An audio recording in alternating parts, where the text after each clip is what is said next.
That's awesome.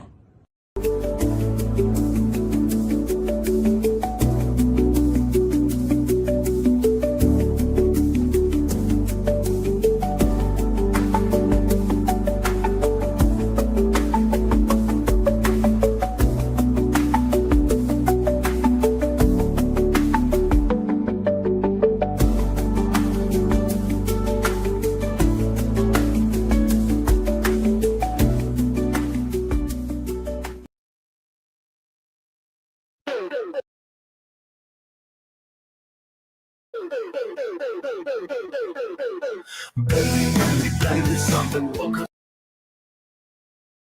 never sleep. A signal took us off course, and now we're in deep. Investigating a wasteland in a creepy old ship. Things gradually got worse as I took a big slip. My honey, my baby, my ragtime gal. We got an alien on board, and the ship's going to hell. I've got a thing in my chest, and it's gonna break free. Gonna get lost on the ship and drive you crazy. It's gonna grow real big in the blink of an eye. With a mouth inside its mouth, it's pretty scary, guy. My honey, my baby, my ragtime gal. We got an alien on board, and the ship's going to hell.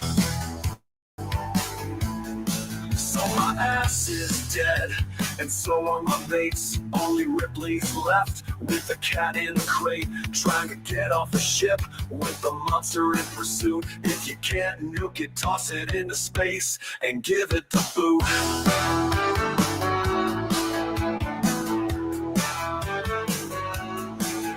My honey, my baby, my ragtime gal. Got an alien on board, and the ship's going to hell.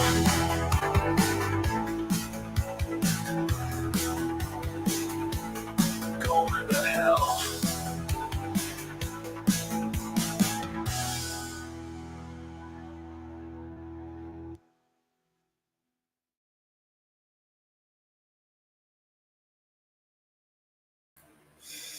You know, I'm not a very technical, inept guy. I can't speak today. But I will say that song was pretty good. It was good, shit. It was pretty good. It was good. The country music version one I did was better, but it ran 3 minutes, and when it generated, it repeated some like the lines like over and over too much, so I had to go with the techno one instead. I think the techno one fits a lot better for Alien. I don't know if that's just me. Now I got to get to work on one for Aliens next week. You definitely should, because I am looking very much to this. What is up, everybody? Welcome back to the channel. My name is the Austinator, and welcome to the Roundtable, the Alien Roundtable. I'm gonna be honest. I don't really know a whole lot about these movies. I know a little bit, but I haven't exactly seen them because, you know, as a kid, I wasn't able to experience a lot of things. So this is my first time getting to see these movies in full.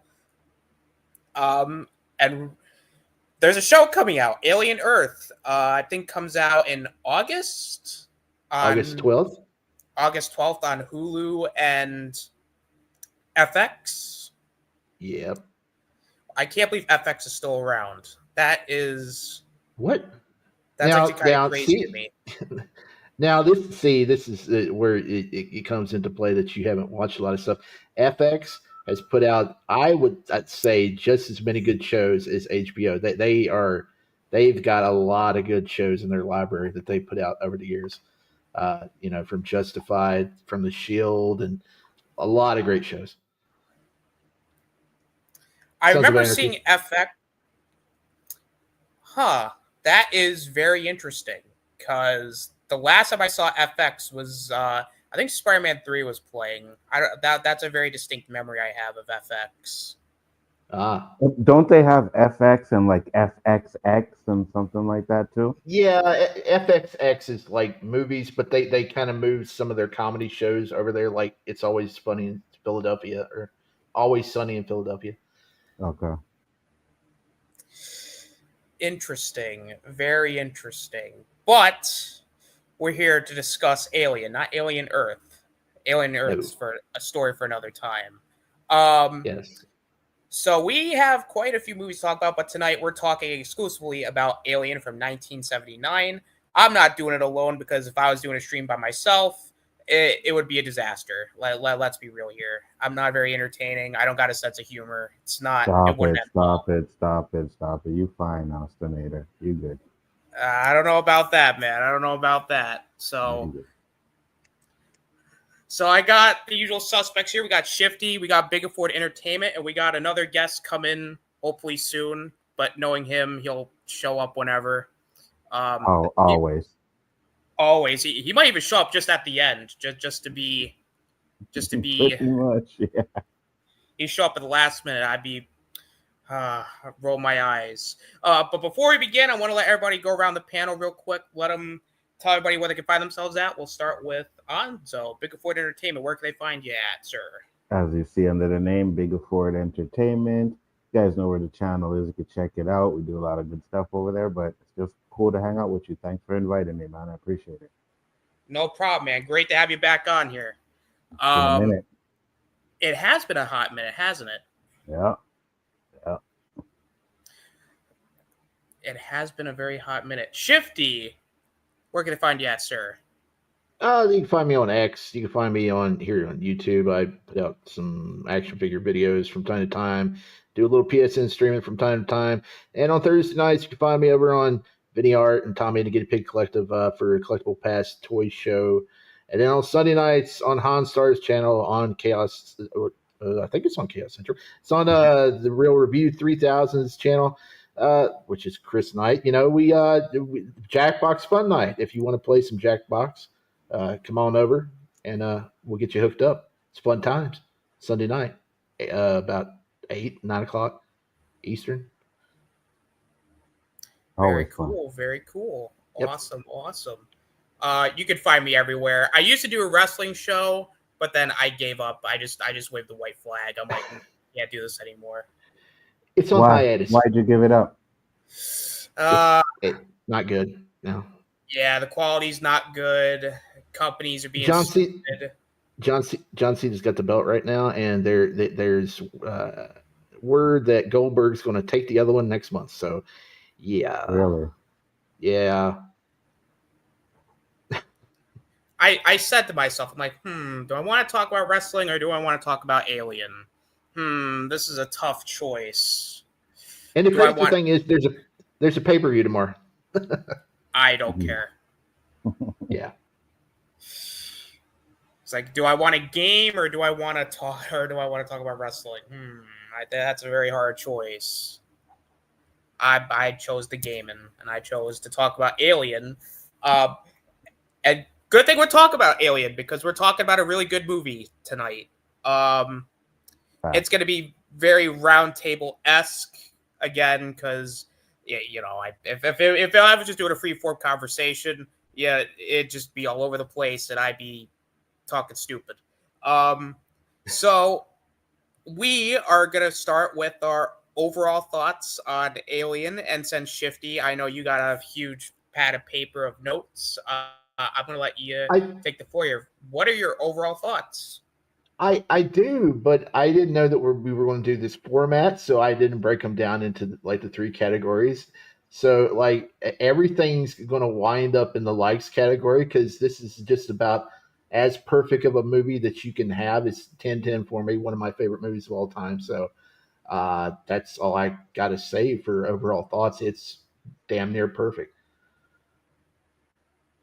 All right. Very good. Very good. All right. Anzo, what are your overall thoughts? So overall thoughts for this Alien movie, and you know, I was lucky enough to see it like real early. I can't remember if I seen it in the theater, but I probably did. And I think it's great. I think it's still the best Alien movie that they've made so far.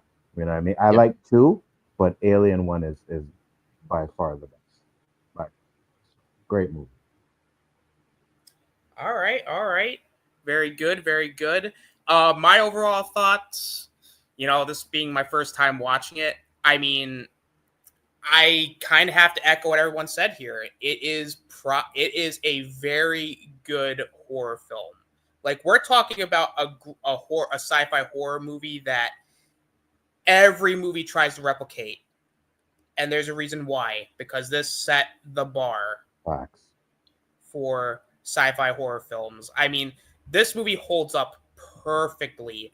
I got the Blu-ray version of Alien. I got the Alien 6 film collection on Blu-ray. And that movie looks visually outstanding. I know that, again, because it's Blu-ray and it's all been fixed up for the high definition Blu-ray-esque. We'll just say it's rendered on Blu-ray very nicely, but it's probably it holds up. Like, well, I'll talk a lot about it in my positives, but this film, honestly, I don't think you can get much better than this. I don't think. No. I mean,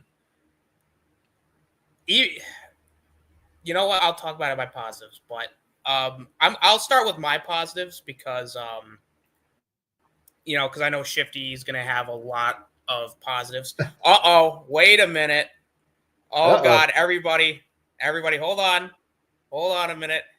We got to make this guy. We got to make this guy come in here. We're gonna give him a bit of an intro here, ladies and gentlemen. The man, the myth, the legend. We got this man. How many assholes we got on this ship anyhow? Yo!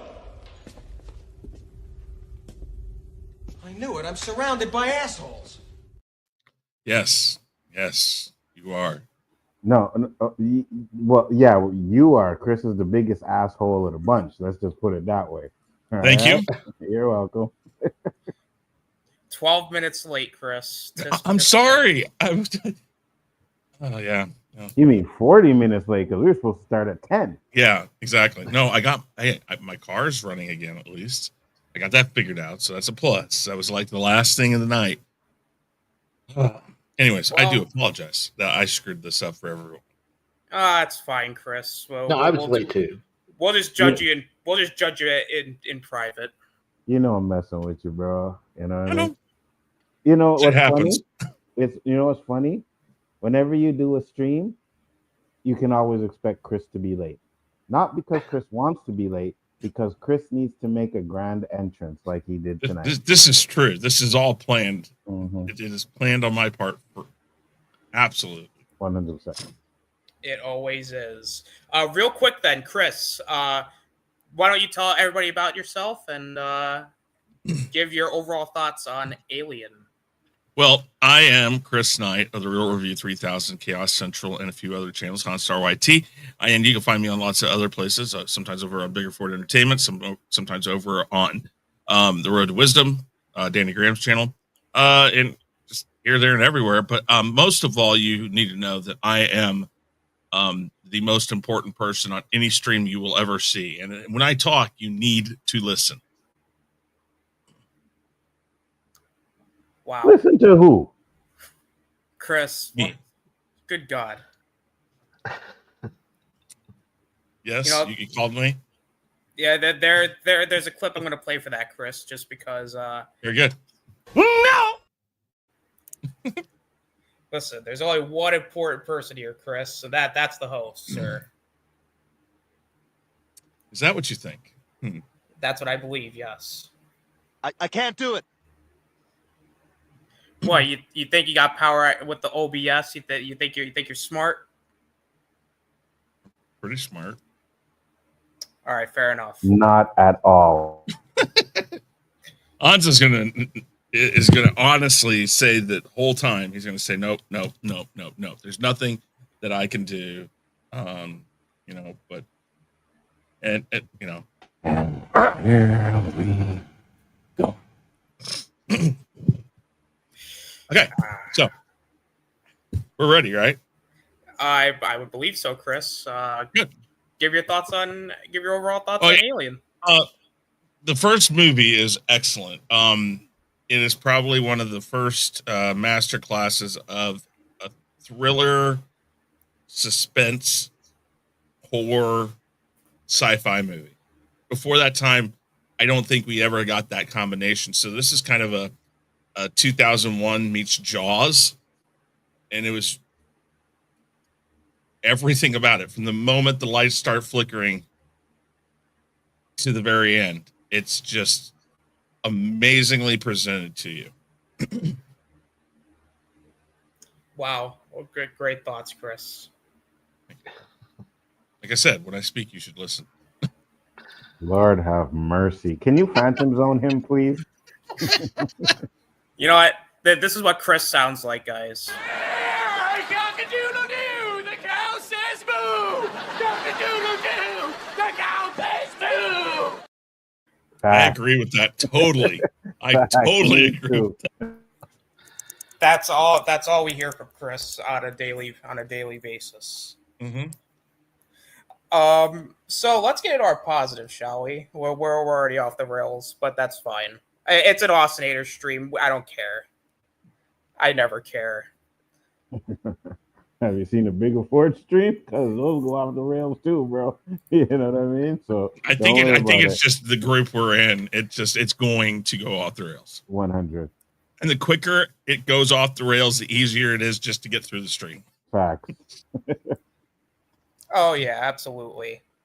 I'll start with my positives because I feel like, again, like I said, Shifty's going to have an entire booklet full of things to talk about. Just like I think everybody here is going to have a whole ton of things to talk about here. I think the biggest thing that really had me like absolutely like glued, visually speaking, it still looks great. I know, like I said, with the Blu-ray, I know it's definitely rendered to look better in Blu-ray, but even like without the Blu-ray, it looks great. Again, really goes to show that practical effects sometimes look better than green screen and CGI. Haha, wink, wink.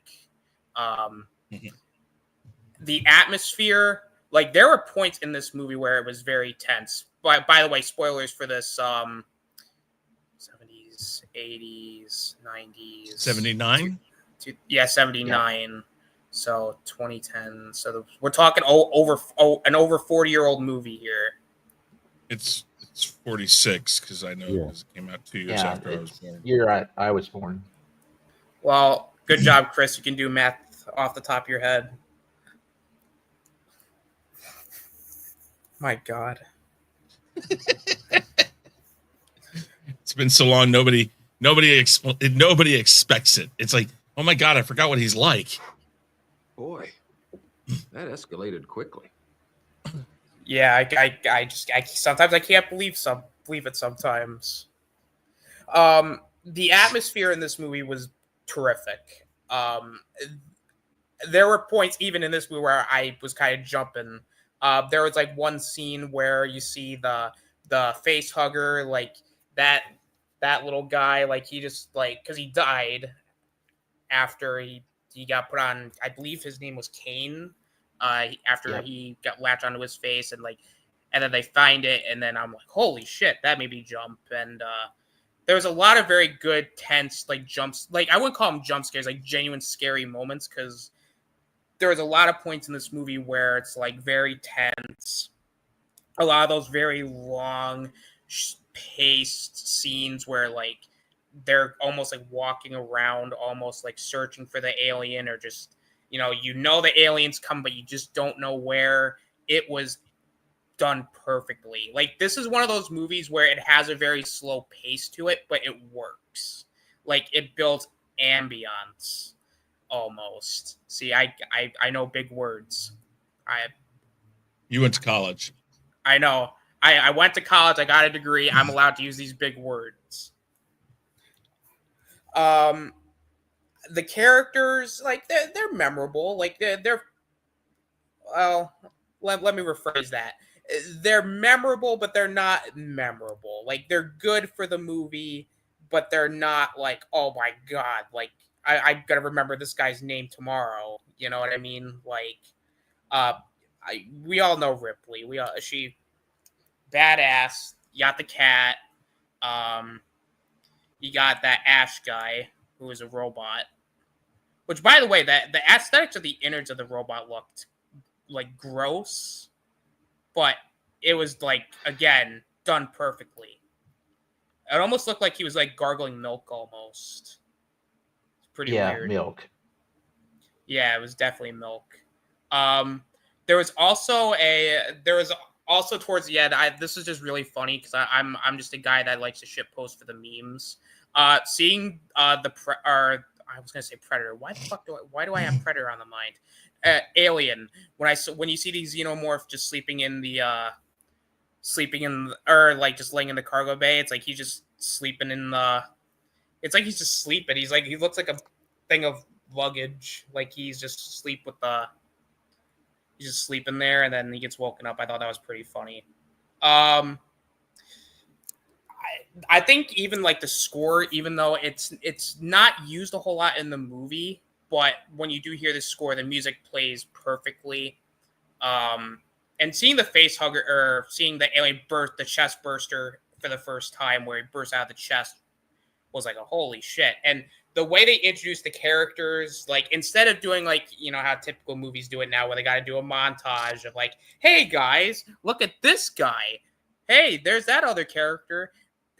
All you need to know about them is that they're just there, and you know they're just a team that are just going back to Earth, but then they get fucked because Mother, God, that gives me flashbacks to Justice League.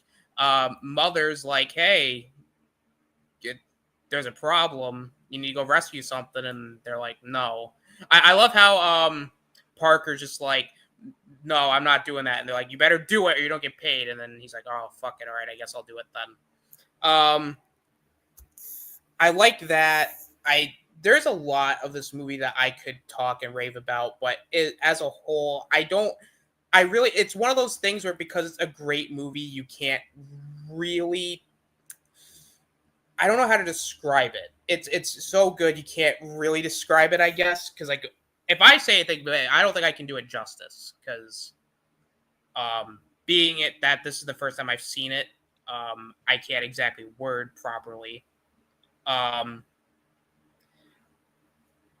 I really like the overall design of the movie as well. I think I talked about that, but just the overall insides of the ship, and even like the planet that they land on, or wherever they land on, and even like the designs of the xenomorph and the alien designs, great. Like I think everything was on point. The characters, for the most part, were on point. And just as a whole, the movie is simple, but it's tight. Like, I don't see a whole lot wrong with this movie. Everything works, and I don't think I can do it justice. Hell, even the kills, like even for as simple as they are, were very gruesome in a way. I watched both the director's cut and the initial version. The director's cut, there really isn't a whole lot. Like there are differences, but not a whole lot to where I'd be like, oh my god, like you got to watch the director's cut. But there is one scene. Well, there is one scene, but for the most part, you don't really need to watch it, especially since that one scene doesn't really come back again. But Ripley's a badass. The way she kills the xenomorph at the end was good. I also kind of like that fake out too, where it's like you think, oh, the xenomorph's gone, and then I'm like thinking, oh god, really? Is this how we're gonna end this? Like they're gonna do the ship's gonna blow up. Okay, well that's it. And then the xenomorph just shows up like sleeping like he's like a pile of luggage or something. Like I thought that was clever. And then the cat survived, which is a massive W, of course. You know, I could talk a little bit about it more, but I'm going to let the rest of the panel talk about it. You know, Anzo, I think we'll start with you this time. What are your positives? So positives is basically, I love the way they find the alien. You know what I mean? And you know, it's stupid people, they do stupid things, but I love this face hugger, right? Because it's the first time we ever seen something like that, and the acid blood that it's crazy because it shows how dangerous these creatures are. Even when you try to kill them, it could still be, destroying your spaceship and stuff like that. So I absolutely love that. And I loved when it came out the guy's belly. And I'm with you. I think even today, the effects still kind of hold up. You know what I mean? Like you watch some of these old movies and it's like, oh man, that effects look bad. But the fact that they kind of use practical effects helps it hold up a lot more than anything else. I mean, back then they only had practical effects anyway. So, but I think it's a good argument for practical versus CGI. You know what I mean? Because you watch some of these CGI movies, and 10 years from now, it's like, yeah, that doesn't hold up. So, Ripley being the hero, amazing, right? I know a lot of people like, oh, you guys don't like women and stuff like that. And they like to use Ripley as the one where it's like, oh, well, we like Ripley, but Ripley was a well-written character. And that's the big difference with a lot of the movies today, is that the female characters aren't written well, or if they are written well, everybody around them isn't written well. The cast in this movie is absolutely amazing. I enjoyed every bit of it.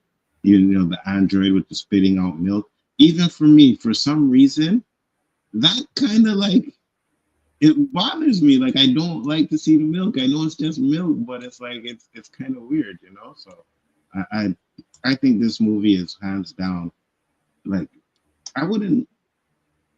would I say it's a perfect movie? I don't know about perfect, but it's definitely close to it as possible. I don't really like to call a lot of movies perfect unless it's Beyond the Spider-Verse. But other than that, I think it's an absolutely amazing movie. I love it. I couldn't agree with you more, especially like the practical effects too. Like, imagine them doing a scene like that today with the CGI. Mm-hmm. I don't think it would have had that same impact. Not only that, like you said, it would have outdated itself. You know what I mean? Oh, absolutely. Yeah. The better CGI gets, the worse these older movies look. As much as I love Phantom Menace, if you go back to it now, it really looks dated. It really does with the CGI that they can do now. It looks dated. So yeah, I love the fact that it's practical and it still holds up today. Almost all the time, practical effects always outdoes CGI. Agreed. Also, that chest burster scene also reminds me of the scene in Spaceballs where the alien bursts out of the chest and then the alien has a top hat and starts dancing. That's exactly Hello, where baby. they got it from. Hello, my darling. Hello, my ragtime gal. That's exactly where they got it from. Yep. It was. That was the whole point. And the fact that they got the same guy to do that part. Yeah. John Hurt. The guy that eats the special that has the chest Oh, burster. yeah. Him? The same guy. Yeah, it's the same guy from yeah. Alien. They did that on purpose. Yeah. Wow, that blows my mind, actually. So technically, now that just brought up another thing. Man, that's mind blowing. So now that puts Spaceballs in the Die Hard, Commando, Predator, Alien, Blade Runner. Soldier. All of those. Like Soldier, yep. And there's like 50 movies now in this universe. Also, Raised by Wolves. Yes. And I can't wait for Spaceballs 2. Oh, dude, that's so fun. That is going to be very, very interesting and fun. Chris, what are your positives, sir? So you guys talked about practical effects and all that. I'm going to talk primarily about, and you guys kind of talked about how they entered. The way the alien is always presented in this movie is excellent. So, I don't know if it was the first to do it, but I know that the head that they used for the alien had 900 moving parts because it was animatronic. So it was one of the first type of puppet, quote, robotic practical effects used. They didn't before this. They were using stop motion with claymation and other things like that. The guy who played the alien was like 6'10", so it fit the part. but that made the body was slender, so it really gave a unique look to the alien. But what I remember the most about this movie with the alien is when it came out of the walls and stuff. So like if it was hunched into the walls, it just kind of slowly came out, like especially at the end. And you talked about that. The way they present it, it's like, and I think you guys brought up another good point, because if you remember Alien 3, which we'll talk about again, I know, but when they first did effects that way, and I don't think it was technically CGI, it might have been in 3. People try to make so the first thing people try to do, and one of the things I liked about Jurassic Park when they did the CGI was people, when they get CGI, try to make things faster or quicker, and they think that does better.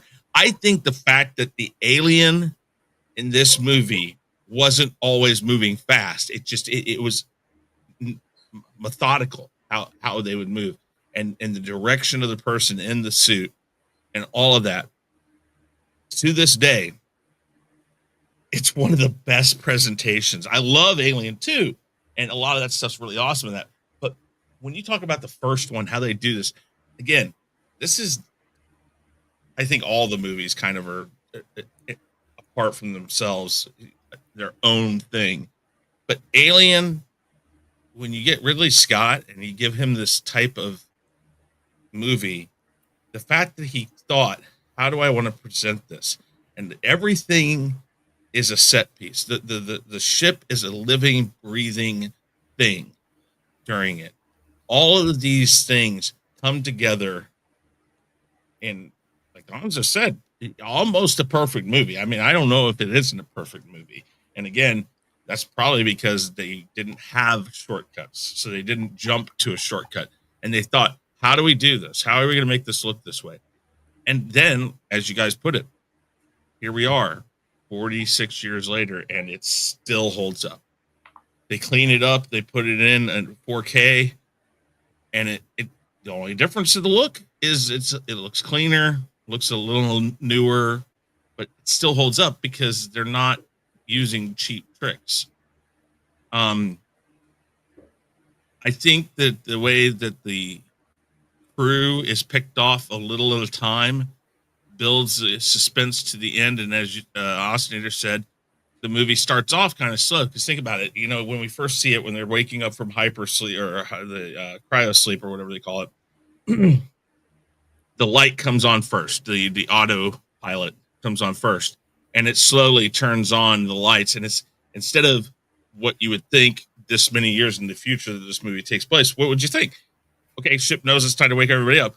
Boom. You'd think all the lights would go on. Just go on. The cryo sleep pods would just, wake everybody up. But they don't do that. They take their time. So the lights come on a little bit here. And of course, I know it's the 70s, so the lights they had weren't LED or anything like that. But there's something about the fact that this is supposed to be in the future, and they're still using lights to go like, like the clicks and all that.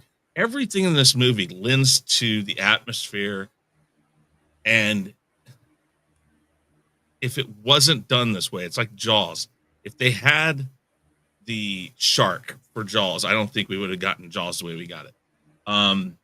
So it was, I mean, those are the big things I remember, is just how everything was performed.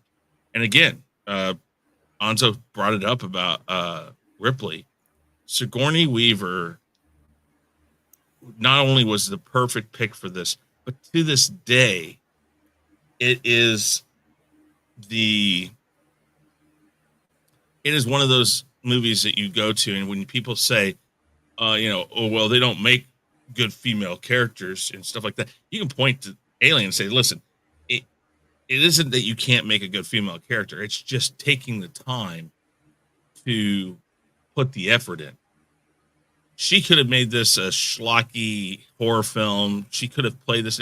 She lends credence to that this is really happening. She's strong, but she's not invulnerable, because she's scared to death during this whole thing. But she's the one that steps up and says, somebody's got to do something about this. And even at the end, the way you see her at the end, she has the vulnerability but still puts the effort in. So just those things right there. Those are some of my favorite things about this movie. Okay. Two things before I get to Shifty. The comment on the alien, I will agree with you, Chris. I like the way that the alien is presented because I know we get to aliens next, and I know that there's more than one alien. Spoiler alert. I know. Trust me. In the title, you think, oh my god, the aliens. What does that mean? Does that mean just two or more aliens? And it's more aliens, guys. But Well, actually, the S in Aliens initially, when James Cameron pitched it, it wasn't to stand for more than one alien. He wrote alien on the board, and then he did the S, but he made it into a dollar sign, so the S was for money. Clever James Cameron, clever old Jimbo strikes again. But I think because, and I've heard this argument on a video before, and I haven't seen it, but I think the biggest thing that I like about the alien here is its presence and the way that it's shown to be almost like not indestructible, but almost like unkillable. The way that they presented it, because the way that they were like the way that it was like stalking, what I was gonna say was the way it was like stalking everybody, and the way it was like systematically killing everybody on that ship, and it was left to Ripley. Like, she does kill the alien at the end, but it was almost by chance, almost. Like, the way that they went about it, like, it made it feel like the alien, there wasn't anything that could kill it, almost. I remember the blood scene where it drips through all. I mean, that was important how they did that to show the layers of the ship, because this is a mining ship. So while they show it from the outside and it looks big, it actually helps when you got these tight spaces, because again, this is a fairly tight set piece in a lot of places. Only in certain times does it expand into a bigger area. But the fact that they show the blood going down through different levels and follow it, that was like, those things are really important. Oh yeah. And then to kind of also bounce off of the Sigourney Weaver Ripley comment, like, I think I agree with you, Chris. The way that they portray her in this movie, they portray Ripley here, it's honestly the most perfect way you can do a female character, because you hear a lot of the arguments against these female-led characters is that, oh, they're Mary Sue's, oh, they don't go through this, they don't go through that, they're perfect almost. But here, like, Ripley isn't perfect. Like, she has her weaknesses. Like, she's not necessarily a badass. Like, she is just somebody there who's on the ship, but like you said, she's the only person willing to do anything. Like, not that everybody else wasn't trying. Like, yeah, Parker, he was trying to do stuff, but he was more or less, he wasn't thinking. He was just like, oh, we're going to kill this thing. And then Ripley's like, no, like, don't do that. You're being stupid. You're going to die. How about let's think this out first? You have the other crew member who's like, oh my God, I want to get out of here because, like, I'm scared. And then Ripley's like, the fuck? Like, and yeah, the leader's just like, fuck it, I guess I'm just going to die, I guess. Because and ironically, she was the first one that she was like, hey, I'm going to go up in the vent and kill it. And then the captain's like, no, I'll just do it. I'll die. It's fine. You all can live. I'm the captain. I'll just die. And everyone's like, why would you do that? Like, Buster? And then he's like, no, I just want to die. And then we're like, okay, I guess he's going to die then. And then he dies. So it's like, all right, well, good to see you there, buddy. But even then, and then the way that she outsmarts the alien at the end, it's done very well. Like, it's not like she magically learned kung fu. Like that, I would be like, yeah, that's kind of far-fetched, a little stupid.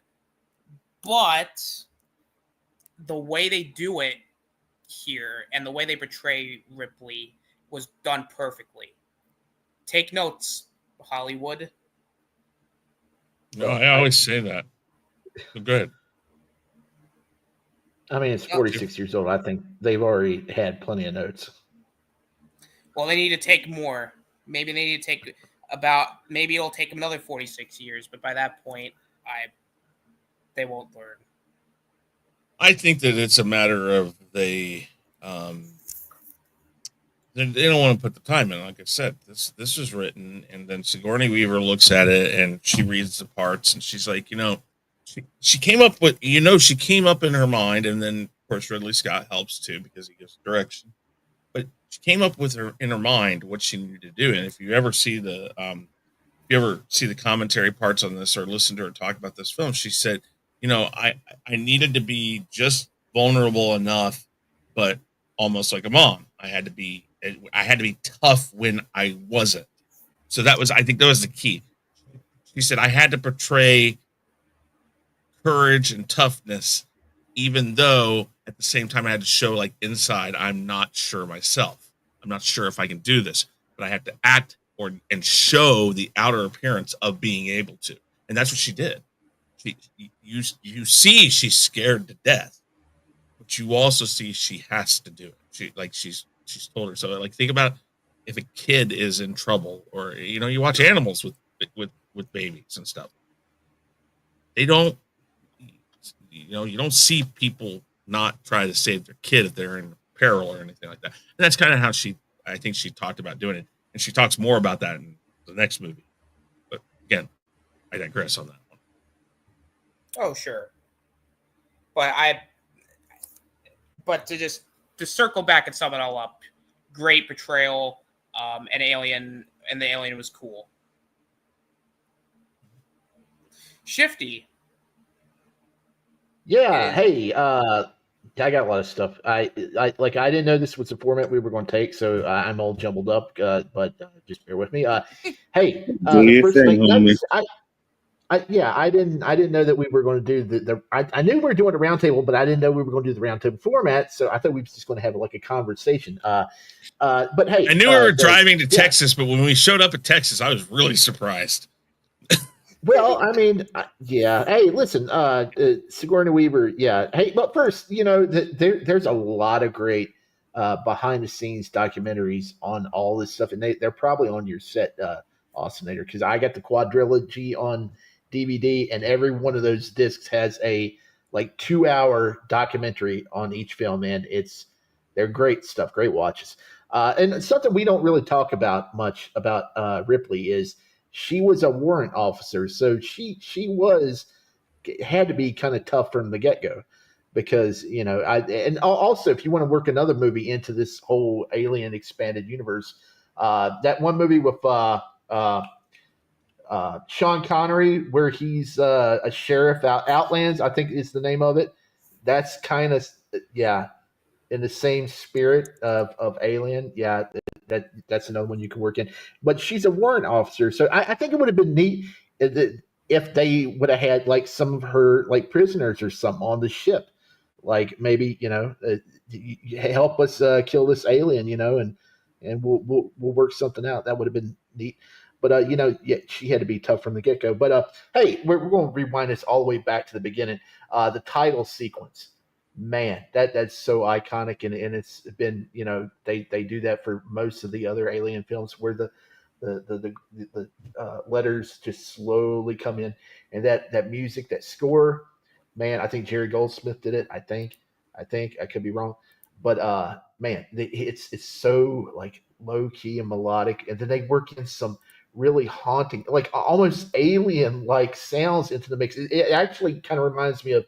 If you ever listen to some of the NASA recordings, where they send the telescopes out into space, and you hear those weird noises that they get coming back, those weird radio frequencies and stuff, and that's what it kind of reminded me of. That's really good. Fantastic set design. It's just those white interiors and mixed in with the junker tech and the space trucker vibe. Which is so realistic when you think about it. It feels like such a realistic depiction of space, but maybe not. But it does. It's so relatable that you're like, hey, this could actually be the future, but probably not now. But I mean, back then, I guess a lot of people would really think that. Man, let's see. A little tidbit of information here. I always want to get me a Nostromo hat. They got them on Amazon. Yeah, but a lot of people have said that they bought it and it looks so much like an actual ship's hat. A lot of people has walked up to those people who was wearing them in stores and said thank you for your service. So they're like, nope, nope, probably don't want to wear that out in public. Uh, yeah, I like Kane when he first woke up. He's the first to wake up, and then it immediately transitions to the mess hall. That is really nice foreshadowing of later in the movie where he wakes up after the face hugger drops off him, and they go into the meal there. Yeah, that's good stuff. Here's something. This is a controversy that popped up here recently. There was a Dutch film, TV film. I think it was Dutch. It was like I saw it on Twitter, clips of it here, like within the last year. It came out in the same year as Alien. It actually came out before Alien. I don't know which one was made first, but everything we see in Alien, the interior of the ship, the lights coming on and the pods opening, the cryo sleep pods, they did. And it aired before Alien. So there's questions to maybe that they got the idea from that. I don't know. I haven't really looked into it. So there's something there to take away, but I don't care because it's not Alien. I don't care, yeah, I mean the conversations they felt so real. Actually, they felt ad libbed. They felt so natural, and you don't get anything like that in the rest of the series. It's so unique, that film, the way they just, I don't know. I think they never actually said it was ad lib, but it feels like that when you watch it. Veronica Cartwright, that her inclusion in this film is cool because her sister, Nancy Cartwright, she played Penny on Lost in Space, so that's a cool little sci-fi tie-in there. And actually, her character Lambert, Jim Cameron in the sequel, he retcons her character to be trans. If you read the background on the readouts where they have like the files of the people that was on the Nostromo. Ash, great character. He's like, until Andy in the series, this is a minor spoiler, Austin. He's the only synth character until we get to see Andy and Romulus, who has kind of feelings, noticeable feelings, and like nervous tics. And they actually comment on that in Aliens, where they say like, "Oh, it's a malfunction. It's a screw up in the programming." They had a lot of problems with that model. When they get into the derelict ship, to give to make the space jockey look so big, they actually got the kids of the crew members to dress up in little spacesuits. So those were actually kids walking around that big space jockey there in that scene. That was really neat when I found that out. The chest burster scene. That was real reactions from the cast. They didn't fill them in. Once they laid John Hurt on the table and they had him all mocked up with the stuff ready to go, they brought him in. They did the scene, and that was their real reactions. Veronica Cartwright, she had that blood sprayed all over her, and she's like, "I didn't know that was going to happen," and it was crazy. So yeah, See, I think I've heard two different stories about this. I've heard the story that it was completely real reaction, and what I've heard is they were told basics of what was going to happen during the scene, so they didn't flip the fuck out, but they didn't expect what they saw. Yeah. So I've heard two different stories, and I don't know which one's actually right. Yeah, and the chest burster, that along with a lot of themes in the movie and the art that inspired it from H.R. Giger's, are really highly sexual. And I got in trouble in art class for drawing that because it was a chest burster, it coming out of a gash. And this older art teacher came by and saw it, and she said, "Why are you drawing a penis?" And I was like, I'm not drawing that. What? So I got in trouble for doing that. Thanks, Alien. Wow. Yeah. I mean, hell. I mean, yeah. There's a lot of stuff in that movie you could go deep on, but Yeah. Uh, hey, like this movie may be the best sweat plus grime plus strobe lighting plus siren combination in any film ever. When Ripley's trying to make her way to the to the shuttle, and the strobe light is just flashing, going crazy, and she sees that alien. Man, that is. I really wish I'd seen this movie in the theater. I missed the re-release last year. I'm going to try to stay alive and go see it for the 50th anniversary in 2029, because I got to see that on the big screen. But yeah, this movie I absolutely love it. And if you love it as much as I do, and I think all of us do, and you haven't played Alien Isolation, you need to get that game and play it. It's good. There is a little bit of you can't kill the alien. That's one thing in it. But one of the drawbacks is when the alien appears, he's just stomping all around, because if you had him sneaking up on you in like in the movie, it wouldn't be any fun to play. But when he drops out of the vents, he's like boom, boom, boom, boom, boom, walking around. But it's scary as hell, especially if you got headphones on. But I mean, man, this movie is just so great. And like you said, so many films were ripping this off. There's one that came out in 1985 called Creature. If you ever get a chance to watch the trailer of it, it is a blatant ripoff. Yeah, it's bad. So, go ahead. I'll read But this after you're done. Here's a story here, and I got to tell it. And it's probably the most amusing story you'll ever hear for Alien. And it just came out in recent years. During the final scene of the movie, Sigourney Weaver is a huge feminist, right? And she's been known in later movies to throw her weight around, and she tried it on the end of this film, and she wanted to do the final scene totally butt-ass naked. Ridley Scott said, no, that's not going to happen. We'll be rated X. We're not doing that. It's not happening. And she said, okay, well, I'm going to have the skimpiest amount of underwear on, and we'll film it that way. And he goes, okay, whatever. He didn't know it, but she had a gigantic bush, and it was on full display. And they shot the scene, and he said that he had to go back and airbrush every single frame of film to get that out. And yeah, so she cost him a little bit of money there in that final scene. And that's been like the huge story the last 10 years of talking about it. I didn't even know that. Yeah, I didn't even know yeah, that. and you can tell if you're looking at down there in that region, you can tell something's going on. And yeah, but hey, you were looking down in that region a lot. Well, hey, Christy? Here's the thing. There's never been any absolute definitive.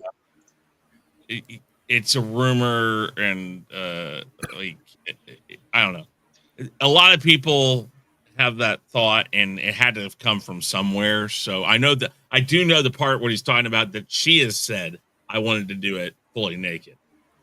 I know that's true. But the airbrush thing back in the 70s, that's like, I don't know about that, because that's a hard. He's made a quote. We'll have to find it. So. What? We'll have to find it. We'll have to find it next week. We'll bring it up. So go ahead. Go ahead. Well, I was just going to say the part about the chest burster scene is actually a combination of both. Said it all started with Scott's desire for genuine reactions to terror. We're going to do the most. And it was going to be the most difficult thing. If an actor's just acting terrified, you can't get the genuine look of raw animal fear, he mused. Cartwright, who famously passed out when cameras stopped rolling, said, we read the script, they showed us a mock-up, but they didn't show us how it was going to work. They just said, its head will move and it's going to have teeth. Ridley didn't tell the cast. He said they're just going to see it. And so they talk about when John was taken downstairs and the prosthetics team's doing all that. And later on, it says, when they finally take us down, the whole set is a big plastic bag and everybody is wearing rain gear and there are huge buckets around. The formaldehyde smell automatically made you queasy, and John is lying there. Weaver, everyone was wearing raincoats. We should have been a little suspicious. And oh God, the smell. It was just awful. And then later on, they talk about how Cartwright passed out because of the look of it. It says there was a jet of blood about 3 feet long, and it caught her smack in the kisser. And that's when she said when the blood hit her, she passed out. I heard from Koto's wife that after the scene, he went to his room and wouldn't talk to anybody. Yeah, so it was a combination. So they were told, hey, by the way, it's going to look like this, and it's going to do this, and like have teeth. And I guess you could see how they didn't quite get the memo exactly how it was going to be. They were like, "Why is everybody dressed up like they're at a Gallagher performance? What's going on?" I don't think Gallagher had anything on that scene. Yeah, but that's all I got for likes. I mean, yeah, I got some stuff for negatives, but they're kind of tidbits. Okay. All right. I don't know if I have any negatives, to be honest with you. Like, I don't have anything that would be anything worth anything. Anything that's yeah, I think anything would be like a nitpick or something like that. You know what I mean? Like, Yeah. and it wouldn't be about the movie. It would probably be more about, you know, what's the word I'm looking for? The way they do certain things in the movie, like, you know, when they capture the bad guy and tell him the whole story before they kill him, that kind of thing. That's the only thing. Like, and even though that's not in this movie, but I'm just saying that's really the only type of argument or dislike I could probably think of. Other than that, man, I don't know. I want to hear what you guys have to say first. Maybe that'll say, oh yeah, that's true. But right now, as I'm thinking about it, I don't have any. And I think. Okay, sorry. Go ahead. No, I was just gonna say I'm only going next because I like Anza. I don't really have any negatives. Like this is unlike the Andor Roundtable where I had a bucket list of everything I hated.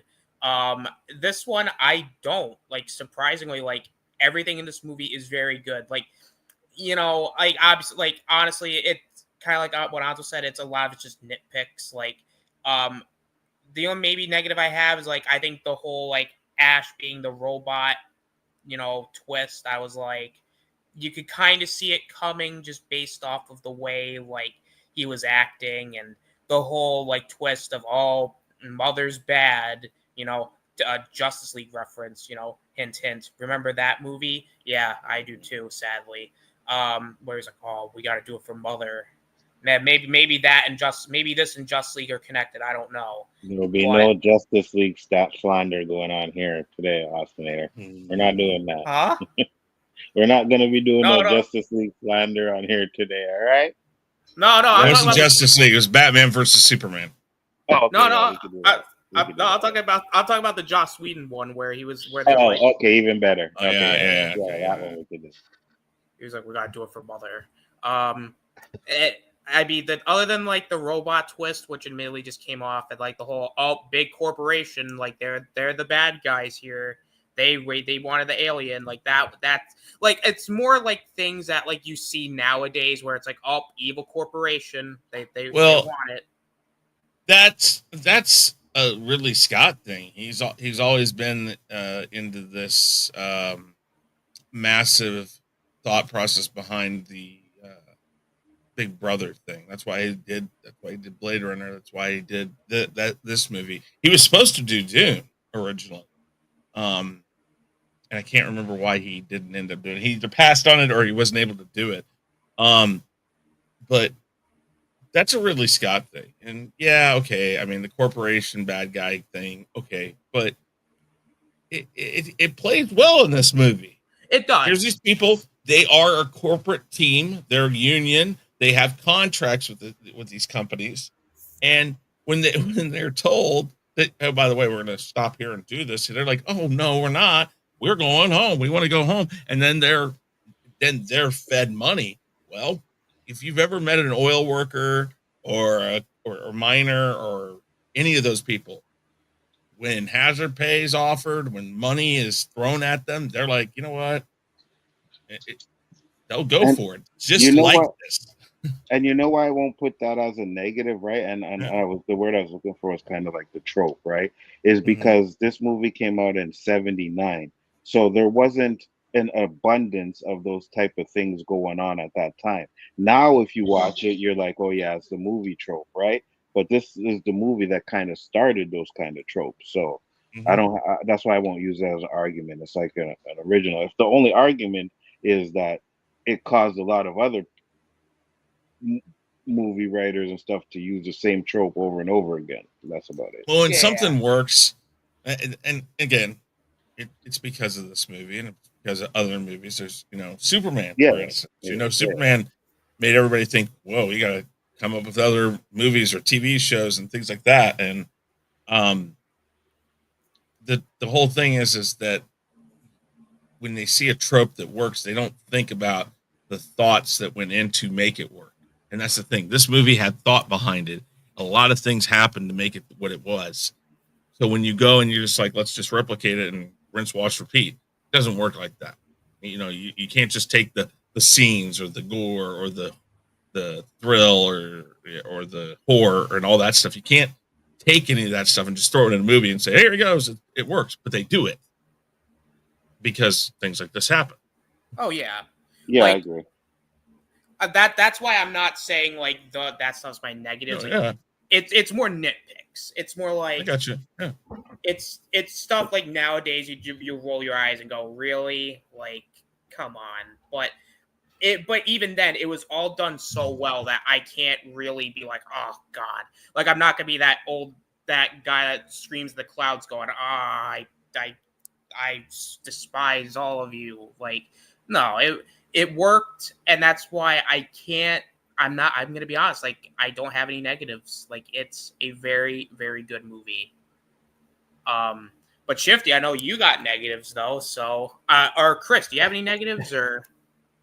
It's not a negative but I know a negative that people have with this movie, and it's only because we've gotten so many after the fact, and also because of James Cameron's Aliens.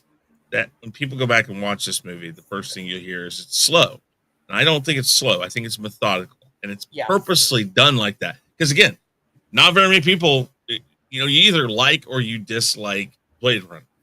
But if you like it because of the way that Ridley Scott presented it and the things that they did that gave you the film that it became.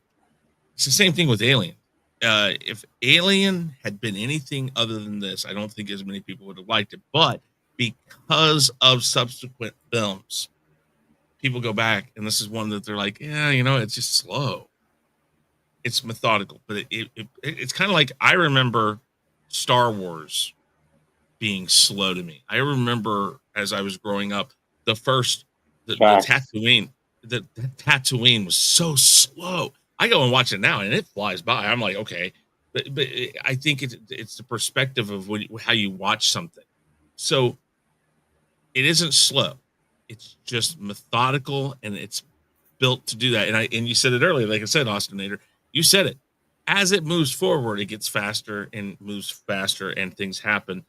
But if they had done it any other way, it would not be Alien. Agreed. Is that all you got, Chris? Or Well, and it's not even really my negative. It's just the negative I hear, and I don't really consider it a negative. But I was just bringing it up. oh, sure. And I haven't seen Aliens. We'll talk about it next week. But with Aliens being more of an action movie, I feel like it's kind of unfair to judge both Aliens and Alien because they are, despite the fact they are in the same franchise, they're two different movies, despite the fact they are like one's a continuation of the first. Because you have one that's a very more horror centric film, and then Aliens is more of an action oriented movie. So it really just comes down to preference at that point. It would have been a great thing if. Oops, sorry. It would have been a great thing that if after Aliens they would have done another more slow and methodical movie like Alien. Yeah. But they didn't do that. After Aliens, they just kind of just went with the trope of here's the alien. It's going to kill everybody. Blah blah blah blah. And it's, I mean, I don't know what you guys thought of Romulus. I thought it was okay. It's not bad. It's just, it's still, there's a lot of this. Didn't like it. Well, that's fine. There's a lot of leaning on the alien, and the again, like Jaws. If we had seen the alien in Alien every turn, it wouldn't be the same movie. And unfortunately, after that, they just, James Cameron made a great movie. Don't get me wrong, and you'll see it next, before we do this next week. But James Cameron did kind of kill the essence of what really made this series great. His movie is great. It's just everybody after that thought, well, I'm just going to do what he did. But again, then it becomes watered down. Now we're where we're at. Good old Jimothy. Everything he touches, it can either turn to gold, but if it's sometimes the gold will rust, and it's not. It might have been pyrite. It might have been. Maybe. Will we ever know? Well, we don't. Well, I guess we do know. But will we ever really know? I don't know. But will we really, really, really know what we don't know or know? Exactly. That's the philosophical question. All right. Nerds. Yes. All right. Shifty, I know you got negatives. Well, kind of. Everybody says that they wanted another film like Aliens, like Jim Cameron made, and they never really gave that to us. They went, well, mostly because they gave Sigourney Weaver so much power and creative control, it kind of veered away from that type of deal.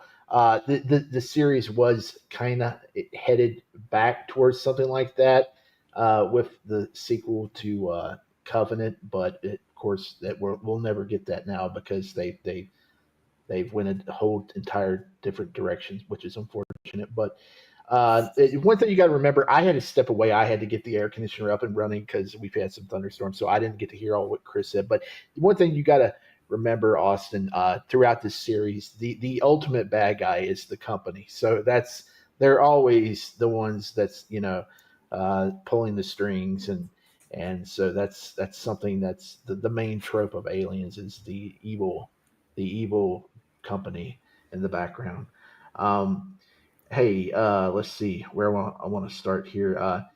Ash. Yeah, let's talk about Ash. This is my only negative really from the film. This other is just like side nuggets of information. But in the theatrical cut, when I first watched it one Saturday afternoon on my local UHF station, they had like the trilogy played all day, and that was cool. And I saw it. I was like, yeah, I was like 11 or 12 when I saw it, and man, great stuff. But no, I was a little bit older than that. But anyway,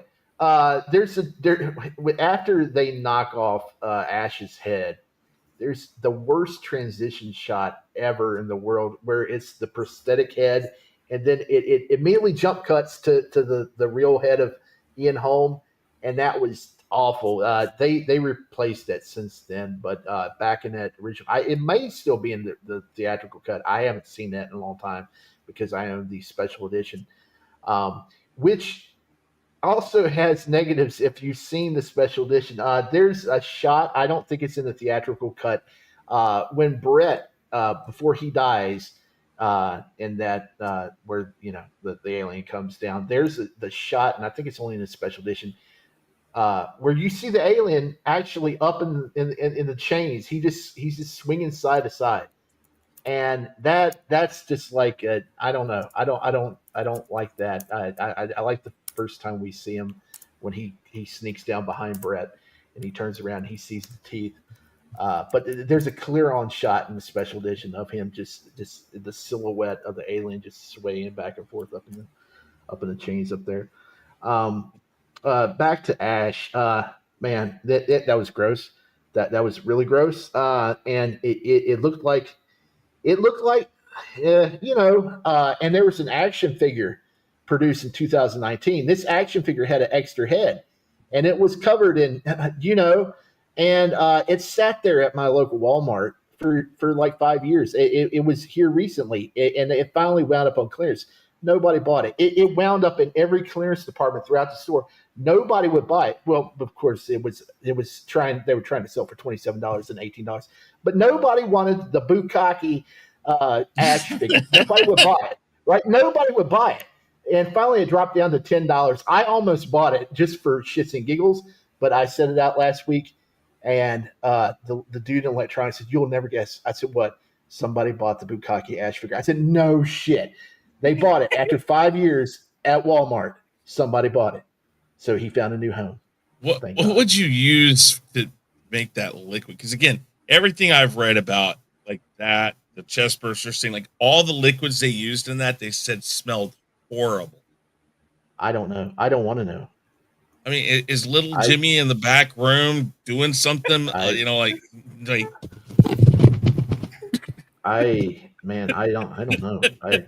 Well, it was the late 70s, so we don't know.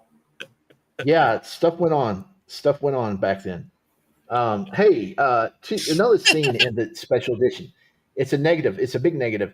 It's a cool scene, but it's a negative because if they had went with this in the theatrical cut, man, it would have screwed up Jim Cameron's plans. Because when Ripley's trying to get back to the shuttle or make her way, somewhere down them halls, she goes down a ladder and she sees Dallas all cocooned up on the wall, and he's like, "Kill me!" And then Brett's over there hanging out. He's all deformed, and he's like, "Kill me!" And this actually partially inspired some stuff from Alien 4, but we won't talk about that right now.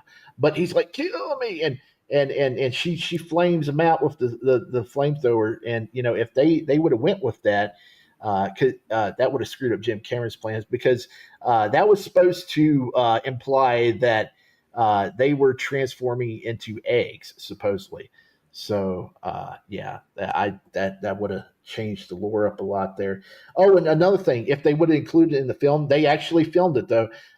When the alien comes in and to where Lambert and Parker's getting the equipment to put on the shuttle, he initially. It was so stupid. He walks, and it's on YouTube. There's a scene where he walks in like a crab, like his back arms are down on the floor, and he's walking with his legs, and he walks forward like a crab. It's so stupid. And then he gets up. It's bad. And another thing is, this isn't actually a negative, but it's something you got to wonder what happened, because Ripley goes in and she sees Lambert. And she's like, "Oh, yeah," but her foot and leg is just dangling there, like the alien like ripped off her clothes and stuff. So that never happened in any of the other Alien movies. So the big chap did something there. We don't know what, and I don't know if I want to know what he did, but man. I think one of the major negatives, and this isn't with the film, it's what the film set up and what the film, what we knew of the film for years and years. Later on, you'll see in the prequels, they retcon some stuff, and it doesn't sit well with me in some aspects, and in a lot of people. And we'll have a heavy discussion later on. But they really changed some stuff. And they're still going with that storyline through Romulus and probably Alien Earth. We'll have to see when it comes out, but it's kind of polarizing. But yeah, that's it. That's all I got to say about that. Okay. That's all I got to say about that. Very cool. Very cool. Now, of course, it is the main event, our final thoughts and grades. This is basically what we all come for. We don't come to hear the thoughts. We just come to hear the final grades and everything. People come to hear my thoughts. I mean, gosh darn it, Chris. No, the hell they don't. What? What the fuck? Fuck the what? You know What? it. Yeah, come on, Chris. All right. Final thoughts. You guys can final- tell yourself whatever you want. I know the truth. Yeah, sure, Wow. Chris. Sure, indeed. All right, let's go into our final thoughts, final grades. Let's start with Chris. What are your final thoughts and final grades for Alien? Again, the biggest thing is just again the whole package of this movie. There's little parts here and there, but all of it together, it's like a puzzle. All the puzzle pieces came together in a way that made Alien. And again, I go back and I watch this movie, and again, you're thinking things like 1979. Now, granted, there's 2001: A Space Odyssey that did some wondrous tricks in camera. A lot of practical effects. It's one of the first ones that really did space right. But then you got Star Wars, which was a mix between Star Trek and maybe something more realistic because it had some grit and grime to it in places. But then you get this, and you're like, wow. Because I don't know if it was a Shifty or was it you, Austinator, that said that maybe this isn't what the future would be like. I don't know. Yeah. Are truckers, are miners still going to be there in X amount of years? Possibly. And if those people, those types of jobs still work, and again, we've heard about it. If we could ever go to other planets, we would probably mine the things that are on there because there's precious metals on these planets that we don't have as much here as we used to, and that we use those things for. What I'm trying to say is that those people will probably still exist. And if those people still exist, I don't think they're going to be flying around in flashy, starships or anything. I buy this movie still could be the future. The only reason why I don't buy Blade Runner as the future is because we've passed that date. This thing, what is it, 2300 or something? I can't remember. 21. It's okay. 2122. It's still another 100 years away. I mean, we don't know. I mean, so it's still plausible. It's still believable that it could be. And again, the alien thing, okay, maybe not that. But maybe. You don't know. This movie, though, just still works so well today. And it still holds like we've all said it holds up still. This movie is a masterclass on how to do thriller, horror, suspense, and sci-fi, yet there's not one part of any of that overdoes the other. Do you want we my got to grade? remember that. Oh, go ahead, 50. We got to remember that a lot of people think that they were miners. That they were actually towers. They were towing a mining vehicle. Yeah. Well, I thought some of them were. It was it was the towing vessel Nostromo. They say it in the film. Interesting. Okay. That is when she says when she tries to reach Antarctica at the first of the film, she said this is towing vessel Nostromo trying to reach Antarctica. Okay, yeah, they're space truckers, so yeah, that's right. But they are transporting the cargo, and it's the second movie that they go to the mining colony that ties into it. That's right. Do you want my grade though? Yes. You know me, I don't believe in A pluses, but if I were to give an A plus, it'd be A plus. But it's A, flat A, all the way, perfect. All right, very good, very good. I also agree with you, Chris. There is no such thing as an A plus. Now, did your college professors tell you? No, it's just I've never seen an A plus on my report, so maybe they were never that good. I guess so.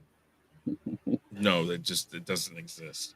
They can give you all the extra credit you want. It's still going to be 4.0 or nothing.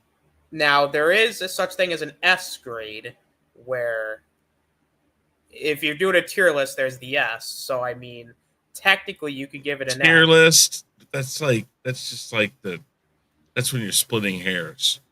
Well, sure, but if you want to go at A plus, you could always just say S. So There's no A plus. It's A. It's all right, always fair gonna be enough. A. Fair enough. Now, if we get any other movie in this series, if it's an A, then we'll go and decide which one of these is an S. Okay, all right, fair enough. Fair enough. We'll do Anzo next. Anzo, what's your final grade and thoughts? Final thoughts. Great movie, classic. It'll always be one of those movies that if it comes on, I will definitely watch it. And unlike you and Chris, I am giving it an A plus. All right. He can't help himself. Yes, absolutely. Listen, it's fine.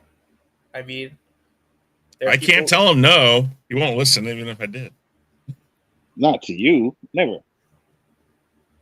Never to Chris, never. Shifty, final thoughts and grades.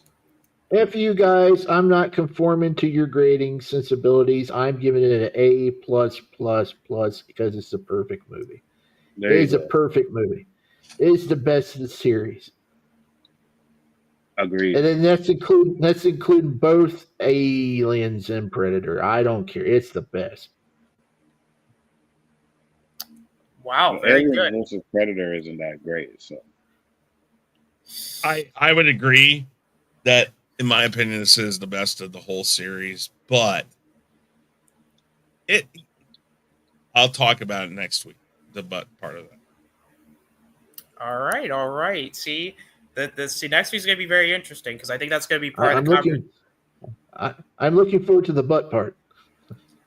Yeah, next week's gonna be interesting because I think that's gonna be part of the conversation. Is one of the topics of that is, besides the normal stuff, is which would everybody prefer, Alien or Aliens? So that's gonna be I think that's gonna be a very interesting topic and conversation to have next week. My final thoughts, again, as a first-time watch, this movie has everything you would want in a really good atmospheric horror film. Like, it is shot well. I think it's very tense at points where even things that I didn't think would scare me scared me. The acting was very good. I think the presentation of the alien and just the overall look of the movie, it all clicks. Everything works. And there is one thing that I think you guys brought up earlier that I want to touch on real quick before I give my final grade is the lighting. Because this is kind of something that I think a lot of movies that try to do this kind of fail at, is sometimes a movie will be like Alien versus Predator Requiem, where you can't see shit. Because it's too dark, you can't see anything. Even if you brighten up your screen, guess what? It's pitch black. You will not know what's going on. Or a movie is not lit, or it's lit, too bright to where it's like, it's not very scary. Here, it's done perfectly, where there's enough of that light to where you know what's going on, but it's still dark and grim and very almost, and again, it adds to that atmosphere. So it was done perfectly. As far as grades go, I gotta go A. I very rarely give a movie an A, or if you're on Letterboxd, I gave it a 5 out of 5 because it is virtually I don't like giving movies a perfect grade because it's not everything. Because if I give a movie a perfect grade, it turns into, well, if he's giving all these movies a perfect grade, then they must be masterpieces. No. This one is undoubtedly, when you talk about horror movies, this is probably one of the first ones you think of in terms of a horror sci-fi film. Like, all of it works, and as a whole, as a first film to this franchise, it's awesome.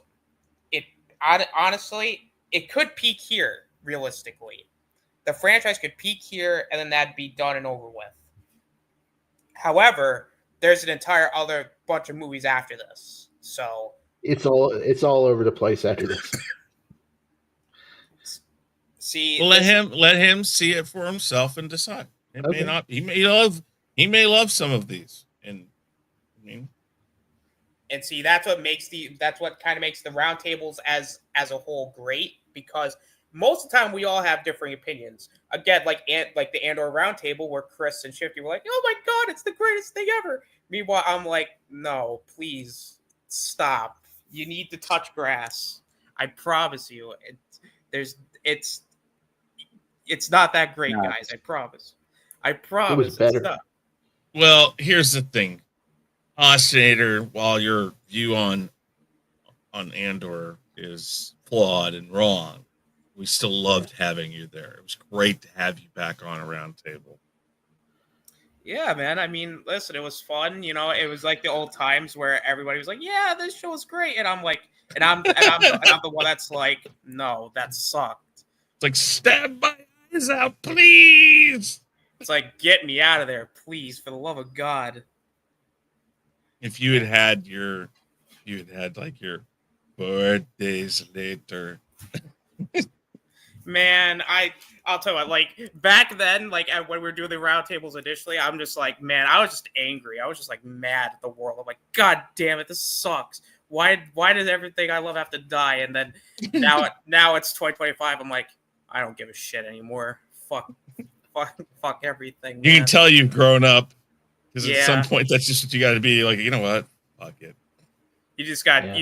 It's the acceptance. You just got to sit there and think, to yourself and go like, do I really want to, deal with this? And then sometimes you just got to say, fuck this shit, I'm out. Fuck this shit, I'm out. No thanks, don't mind me. I'ma just grab my stuff and leave. Excuse me, please. Fuck this. Yeah, that was pretty much me. I was going through the 5 stages of grief when it came to Star Wars at that time. Like Mandalorian season 2 was the denial, like, yeah, it's back. And then after that, it was anger, bargaining, and now I'm at acceptance. I'm just like, it's never gonna get better. Fuck it. I don't care anymore. there's still some hope for it, maybe. Sure. We'll Trash. yeah, like there's the T word. Anzo's T word. Absolute garbage. The Andor season 1 and season 2 were the worst Star Wars projects ever created. No. Yes. I think Book of Boba Fett's even better than Andor. Well, that was good though. I mean, that was pretty good. It only had a couple of bad things about it. Book of Boba Fett was good. Yeah, man, I had some good stuff. Oh Lord. Enjoy the good stuff while you can, dude. After Aliens, shit doesn't get good again until Prometheus. Well. We'll see, Zach. We'll see. Also, I know I didn't go through the entire chat tonight, guys. I apologize, but we were having some pretty good conversation. Tommy was in the chat. Tommy, the Guinea Pig Collective. Good to see you. We had Zach, of course. Zach was here throughout the stream. We appreciate it. Poe made a cameo appearance. Great to see you. Great to see everybody as always. We need to start highlighting those people because they take their time out and come in, and we need to say thanks for. Yeah, hey, listen. Before we go, we need to make it clear. Next week, we the special edition of Aliens is the one to watch because there's some key major scenes in that version that they cut out for the theatrical release that they shouldn't have, and well, this is you see, that I was going to bring that up, not necessarily next week, but the week after with Alien 3, because you blame Sigourney Weaver for the Alien 3 thing. She actually had a lot of good ideas, and the studio interfered like 5 times more than they did with the Aliens. And I think that's the problem with all these movies since. Not Aliens per se, because Jim Cameron, he fought to keep a lot of stuff in and won a lot of battles. But yeah, no, the special edition one is great. Yeah, that's the one we need to watch. Yeah, if it wasn't for the special edition Alien Isolation, we wouldn't even have it. I believe it. Yeah. But have you ever? Go ahead. I was gonna say before we wrap up, I did a poll. I put a poll in the chat of what did everybody think about Alien. 80% said that they loved it. Yeah. And 20% said it was meh. What? Meh. I think they were on. I think they were high on bad shit too, because Anzo's high a lot, and Anzo, he knew what he was talking about when it came to this movie for sure. Of course. So it had to be really bad shit that they were on when they said, "Meh." Sometimes these scenes add something, some do nothing. That is an absolute true statement, because the stuff they added. You said you watched the director's cut of this movie? Who, me? No, Austinator. No. Of Alien. He saw. No, you watched. I did. The theatrical release. Okay, all right. Well, no, I would not go watch the director's cut or the special cut of this movie, because the stuff they add in was taken out for a good reason. Yeah. The next movie, though, it's the opposite. So what he says right there is exactly the truth. In this movie, I think it kind of takes away from it. It's not like it kills it. It doesn't totally make sense. But the next movie, the stuff they cut out really was like, okay, I don't know. And yes, the Warriors' final cut was definitely bad. Because what I brought up at the beginning of the stream is I watched both the initial cut of Alien and I watched the 2003 director's cut. Mm-hmm. The director's cut is fine, but in whole honesty, it doesn't really add much anyway. Like, other than that one scene, it's just kind of other than like maybe minor things and like maybe like an additional little scene here. Apparently, there's it's like a minute or like a little shorter than the initial cut anyway. So it's like you're not really missing much with the director's cut, unironically. So it's like, would I recommend both? I mean, if you want to watch it, you can, but I'd say realistically just stick to the 1979 version. Yeah. It's about 5 minutes of footage. Yeah, it's not even worth it. It is definitely, well, you see, Ridley Scott is really good about his cuts. Yeah. He's very methodical in it. And so is James Cameron. James Cameron does some great work. And you'll see that. Have you not seen any of these movies? I have not, no. Nope. I didn't know that. I definitely would like to go through and do a viewing of them, maybe after we do the retrospective, and try to take a couple a day or something and talk about them as we do it. Also, Alien 3, the assembly cut is much better, even though it has a different ending. And we can watch that ending afterwards, or you can watch it afterwards on YouTube. It's up there, but it's a lot better. Yes. Last comment before we wrap it up. Zach says, I don't like Alien 3 either, but if I had a nickel for every time a film with a resurrection subtitle undid what the previous film tried along doing with giving the main character a good end, he'd have 2 nickels.